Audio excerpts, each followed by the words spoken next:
కట్టుబాట్లు.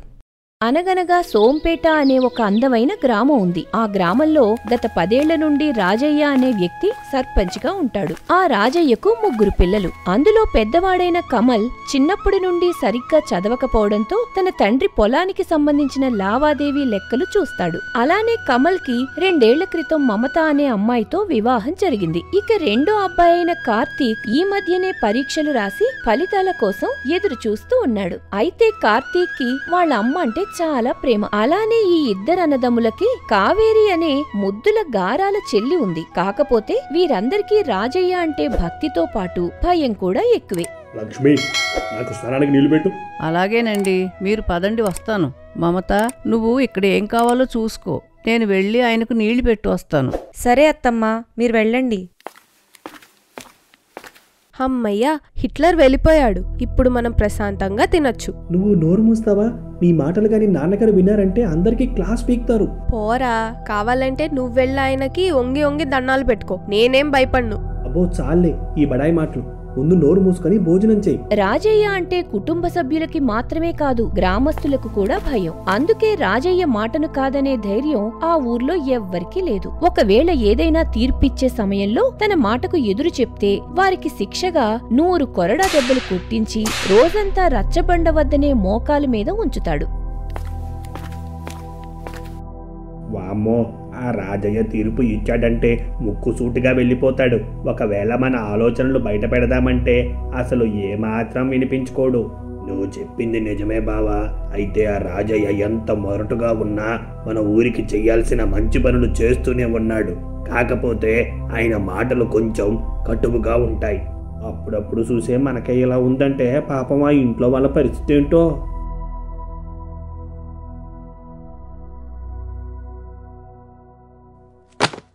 నువ్వు 3 సార్లు తినడానికి తప్ప దేనికి పనికిరావురా. అసలు నీకు పుస్తకంలో లావాదేవీ లెక్కలు ఎక్కించడం కూడా సరిగ్గా రాదా? నన్ను క్షమించండి నాన్న, నేను ఏదో ఆదమరపులో లెక్కలు మార్పుగా రాసేశాను. మళ్ళీ ఇలాంటి పొరపాటు జరగదు. నీకు ఈ పని అప్పగించడమే నేను చేసిన తప్పు. అసలు నీలాంటి వాడికి పిల్లలు పుడితే వాళ్ళని ఎలా పెంచుతారో ఏంటో. పోనీలేండి, ఏదో తెలియక చేశానని చెప్పాడు కదా, వదిలేయండి. నువ్వు ఇలా వెనకెచ్చుకురాబట్టే ఈ సుపుత్రుడు అలా తయారయ్యాడు అని రాజయ్య కోపంగా అక్కడి నుండి వెళ్లిపోతాడు. ఆ తర్వాత లక్ష్మి తన కొడుకును ఓదార్చే ప్రయత్నం చేస్తుంది. ఇదిలా ఉండగా అదే గ్రామంలో భద్రయ్య అనే కుమ్మరి తన భార్య కూతురుతో కలిసి ఒక చిన్న ఇంట్లో నివసిస్తున్నాడు. అయితే భద్రయ్యకు తన కూతురంటే చాలా ప్రేమ. దాంతో తాను కోరుకున్న విధంగా పై చదువులు చదివిస్తున్నాడు. ఆ చదువుల కోసం అతడు రాత్రి పగలు తేడా లేకుండా కష్టపడుతూ కుండలను సంతలో అమ్ముతున్నాడు. అవును భద్రయ్య, నీ కూతురు చదువు ఎంతవరకు వచ్చింది? ఈ ఏడాదితో పూర్తయిపోతుందయ్యా. పాపం నా బిడ్డ చాలా కష్టపడి చదువుతుంది. నువ్వేం దిగులు పడక భద్రయ్య, నీ బిడ్డ చదువుకు తగ్గ నౌకరీ దొరుకుతుందిలే.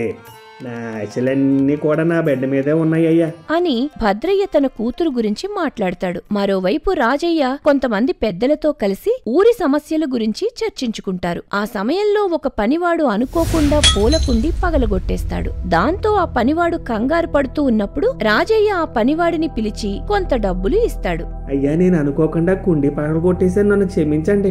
నీలాంటి పని వాళ్ళు నాకు అవసరం లేదు, అందుకే ఆ డబ్బులు ఇచ్చాను. నువ్వు రేపు ఉదయం లోపు ఈ ఊరు వదిలి వెళ్ళిపో.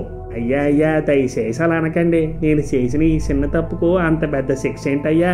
నా దృష్టిలో చిన్న తప్పులు పెద్ద తప్పులు ఉండవు. ఇక నువ్వు బయలుదేరి వెళ్ళు. రాజయ్య ప్రవర్తనకు అక్కడున్న పెద్దలు ఆశ్చర్యపోతారు. ఈ విధంగా కొన్ని వారాలు గడుస్తాయి. ఒకరోజు కార్తీక్ హాల్లో కూర్చుని ఉన్నప్పుడు లక్ష్మి తన బిడ్డ కోసం కొన్ని పిండి వంటలు తీసుకొచ్చి ఇస్తుంది. ఆ సమయంలో కార్తీక్ ఎంతో ఇష్టంగా వాటిని తింటూ తన తల్లితో సరదాగా కబుర్లు చెప్తున్నాడు. అప్పుడు రాజయ్య తన గదిలో కండువా కోసం వెతుకుతూ హాల్లోకి వస్తాడు. ఈ ఇంట్లో అనవసరమైన వాటి మీద ఎక్కువ సమయాన్ని గడుపుతున్నారు. ఏమైందండి? ఎవరి గురించి మాట్లాడుతున్నారు? నీ గురించే మాట్లాడుతున్నాను. నేను బయటికి వెళ్తానని తెలుసు కూడా ఇంట్లో ఖాళీగా కూర్చునే వాడి కోసం పిండి వంటలు చేసి కబుర్లు చెప్తున్నావా? అయ్యో, అదేం లేదండి. వాడికి ఏదో ఆకలి వేస్తుందంటే చేసి పెట్టాను. జీవితంలో బాగుపడే విషయాల గురించి ఆలోచించమను. ఇలా తినేసి కూర్చుంటే ఏం సాధించలేం అని రాజయ్య మాట్లాడి అక్కడి నుండి వెళ్లిపోతాడు. అయితే ఈ మాటలన్నీ విన్న మమత తన భర్త వద్దకు వెళ్లి విషయం చెబుతుంది. నీకు మా నాన్న గురించి తెలుసు కదా మమత, మనం ఏ పని చేసినా అందులో తప్పులు ఎంచుతారు. ఈ భయాల కారణంగానే మనం ఆ నిర్ణయం తీసుకోవాల్సి వచ్చింది. కానీ ఆ విషయం గురించి ఎవ్వరూ పట్టించుకోరు. నీ బాధ నాకు అర్థమవుతుంది. ఆ విషయంలో నన్ను క్షమించు. ఆ భార్యాభర్తలిద్దరూ ఏదో విషయం గురించి బాధపడుతున్నారు. మరోవైపు రాజయ్య రచ్చబండ వద్దకు చేరుకుని ఆస్తి కోసం తల్లిదండ్రులను ఇంట్లో నుండి పంపేసిన కొడుకు విషయంలో తీర్పిస్తున్నాడు. ఆ తీర్పు అనేది తనకు అనుకూలంగా రాలేదని ఆ వ్యక్తి కోపంగా ఉంటాడు. కానీ రాజయ్య మాత్రం తన నిర్ణయంలో ఏ మార్పు లేదని ఖరాఖండిగా చెప్పేస్తాడు. నాకు తీర్పులు చెప్పడం కాదు రాజయ్య, రేపన్న రోజు మీ ఇంట్లో 3 పిల్లలు ఉన్నారు కదా, అప్పుడు వారికి ఎంత బాగా ఆస్తి పంపకం చేస్తావో చూస్తాను. ఏంట్రా వాగుతున్నావు? నోరు మోసుకొని రాజయ్య గారు చెప్పినట్లు మీ అమ్మ వాళ్ళను తీసుకొని ఇంటికెళ్ళు. పోతాను. ఒకరోజు ఈ పెద్ద మనిషి కూడా నా స్థానంలో నిలబడతాడు కదా, అప్పుడు అది కళ్ళారో చూసిపోతాను. ఇక నీ మాటలు కట్టిపెట్టు. నువ్వు ఊరి కట్టుబాట్లకు విరుద్ధంగా మాట్లాడినందుకు 6 నెలల పాటు నిన్ను ఊరి నుండి బహిష్కరిస్తున్నాను అని రాజయ్య అక్కడి నుండి వెళ్లిపోతాడు. ఆ రోజు అలా సమయం గడుస్తూ చీకటి పడిన తరువాత భద్రయ్య తన బిడ్డ ఇంకా ఇంటికి రాలేదని కంగారు పడుతున్నాడు. అప్పుడు కొద్ది సమయానికి భద్రయ్య కూతురైన పద్మ ఇంటికొస్తుంది. ఏంటి తల్లి ఇంత ఆలస్యమైంది? నీ కోసం ఎంత కంగారు పడ్డానో తెలుసా? నా స్నేహితురాలి ఇంటికి వెళ్ళాను నాన్న. అక్కడ తనతో మాట్లాడుతూ ఉండగా సమయం అయిపోయింది. అవునా? ఇంకెప్పుడైనా తనని కలిసే ఉద్దేశం ఉంటే నాకు ఒక మాట ముందే చెప్పు. అలాగే నాన్న. ఒరే అన్నయ్య, వచ్చే వారం మా ఫ్రెండ్స్ అందరూ ట్రిప్కి వెళ్తున్నారా? మంచిది. ఇప్పుడేంటి మీ ఫ్రెండ్స్ కి సెండ్ ఆఫ్ ఇచ్చి వస్తావా? ఒకసారి నేను చెప్పేది వినరా. నాకు కూడా వాళ్ళతో పాటు వెళ్ళాలని ఉంది. నువ్వు కొంచెం నాన్నతో మాట్లాడి ఒప్పించొచ్చు కదా. నేను ఇంట్లో ఉండడం నీకు ఇష్టం లేదనుకుంటా కదా.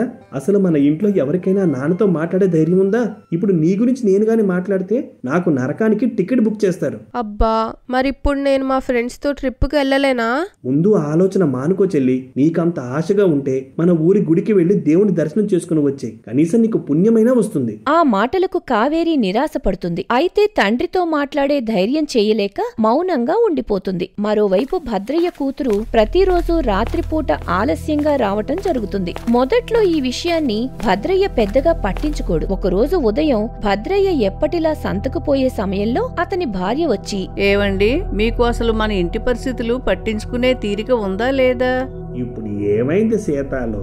ఎందుకని అలా మాట్లాడుతున్నావు? మరి లేకపోతే ఏంటండి, ఇంట్లో ఎదుగొచ్చిన ఆడపిల్ల ఉంది. అసలు ఆ పిల్ల వేళకి ఇంటికి వస్తుందో లేదో తెలుసుకోరా? మీకన్నీ నేనే చెప్పాలి. నేను కూడా గత కొన్ని రోజులు గమనిస్తున్నా సీతాలో. నువ్వేం దాని గురించి పెద్దగా ఆలోచించుకో అని భద్రయ్య తన భార్యకు సర్ది చెప్పి అక్కడి నుండి బయలుదేరతాడు. అలా వెళ్తున్న మార్గ మధ్యలో తన కూతురు స్నేహితురాలు కనపడుతుంది. అప్పుడు భద్రయ్య ఆమె వద్ద ఆగి, చూడమ్మా లత, నిన్న రాత్రి చదువుకోవడానికి నా బిడ్డ మీ ఇంటికి వచ్చిందా? లేదు బాబాయ్, అసలు పద్మను ఈ మధ్య కాలంలో నేను సరిగా కలవట్లేదు. ఏమైంది బాబాయ్? ఏదైనా సమస్య? అదేం లేదు తల్లి, నేనేదో ఊరికే అడిగాను, నువ్వు వెళ్ళు. ఆ క్షణం భద్రయ్యకు తన కూతురు విషయంలో ఏదో తెలియని ఆందోళన మొదలవుతుంది. మరోవైపు కమల్ అన్ని లెక్కలు చూసి ఆ డబ్బులన్నీ తెచ్చి రాజయ్యకు ఇస్తాడు. ఆ సమయంలో కమల్ తన అవసరానికి కొంచెం డబ్బులు అడుగుతాడు. నీకు 3 పూట్ల భోజనం పెడుతున్నా, ఉండడానికి మంచి ఇల్లు ఉంది, ఇంకేం అవసరాలు ఉంటాయి? అది కాదు నాన్న, రేపు పక్క ఊర్లో జాతర జరుగుతుంది కదా, నేను మమత వెళ్దామనుకుంటున్నాం.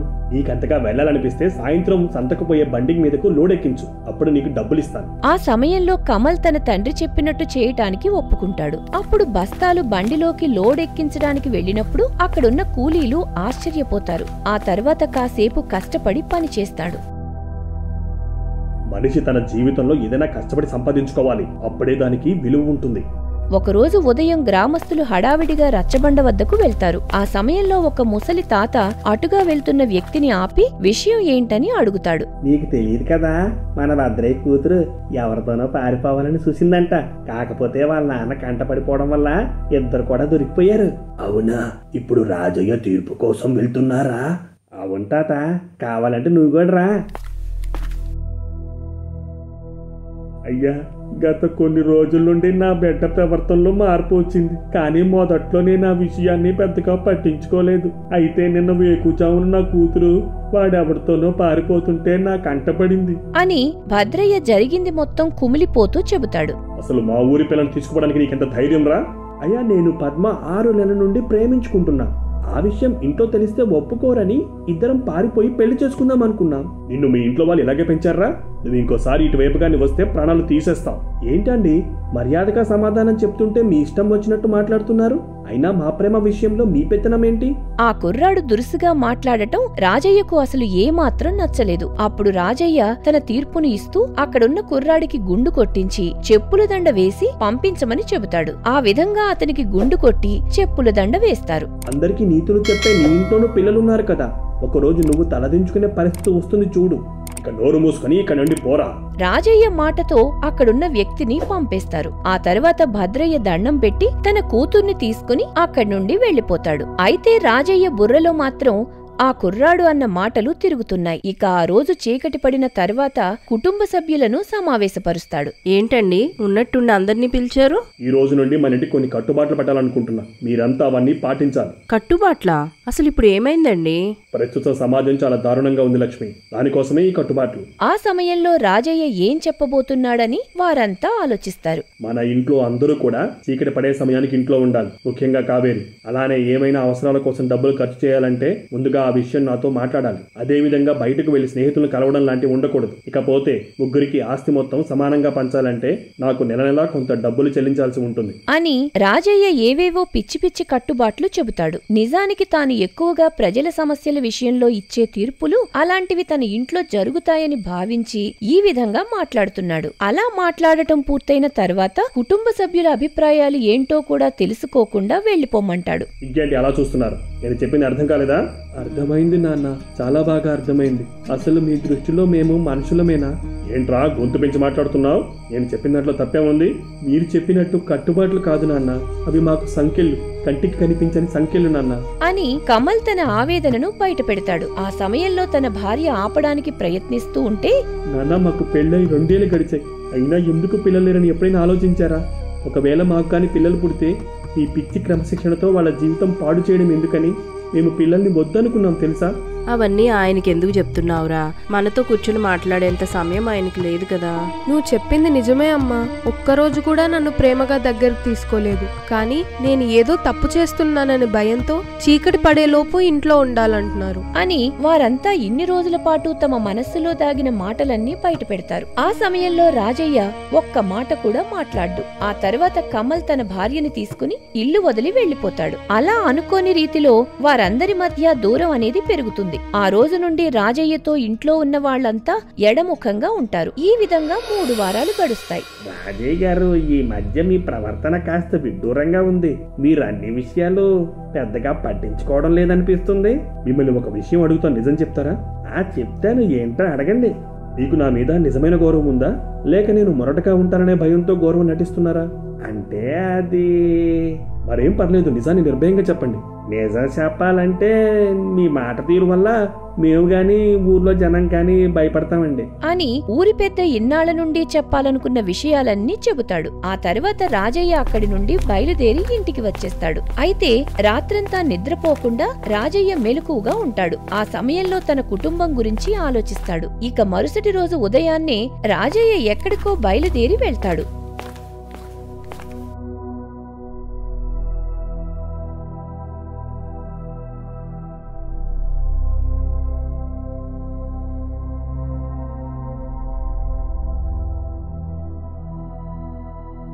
అలా చూస్తారేంటి? వచ్చి కూర్చోండి. జీవితంలో నిన్ను ఒక పెద్ద కొడుకులాగా ఎప్పుడు చూడలేదు, కానీ నువ్వు మాత్రం నన్ను ఏ విషయంలో తక్కువ చేయడం లేదు పెద్దోడా. దానికి నేను సిగ్గుపడుతున్నాను అని రాజయ్య తన బిడ్డతో మనసు విప్పి మాట్లాడతాడు. అలానే తన కొడుకు కోడల్ని తిరిగి తనతో పాటు ఇంటికి రమ్మని కోరతాడు. ఆ సమయంలో కమల్ వెళ్లటానికి కాస్త ఆలోచిస్తాడు. అప్పుడు మమత మధ్యలో కలగజేసుకుని, మావయ్య, మీరు అంతగా అడగాలా? మేం మీతో పాటు వస్తాం. రాజయ్యతో పాటు కమల్ వాళ్లు తిరిగి ఇంటికి పయనమవుతారు. అలా వారంతా ఇంటికి చేరుకునేసరికి లక్ష్మి వాళ్లను చూసి ఆశ్చర్యపోతుంది. ఆ సమయంలో రాజయ్య తన వాళ్లందరితో ఇన్నేళ్ల పాటు కొంచెం కటువుగా ప్రవర్తించినందుకు క్షమాపణలు అడుగుతాడు. అయితే రాజయ్యలో వచ్చిన మార్పును కుటుంబం అంతా స్వాగతిస్తారు. ఆ రోజు నుండి వారంతా కలిసి సంతోషంగా ఒకే ఇంట్లో ఉంటారు. అదే విధంగా రాజయ్య గ్రామస్తులతో మంచిగా ఉండటం మొదలు పెడతాడు. నాన్న, ఈ నెల పొలం డబ్బులు ఇవి, ఒకసారి లెక్క చూసుకోండి. ఆ డబ్బులు నీ దగ్గరే ఉంచు పెద్దోడా. ఈ రోజు నుండి ఇంటి విషయాలు పెద్ద కొడుకుగా నువ్వే చూసుకోవాలి.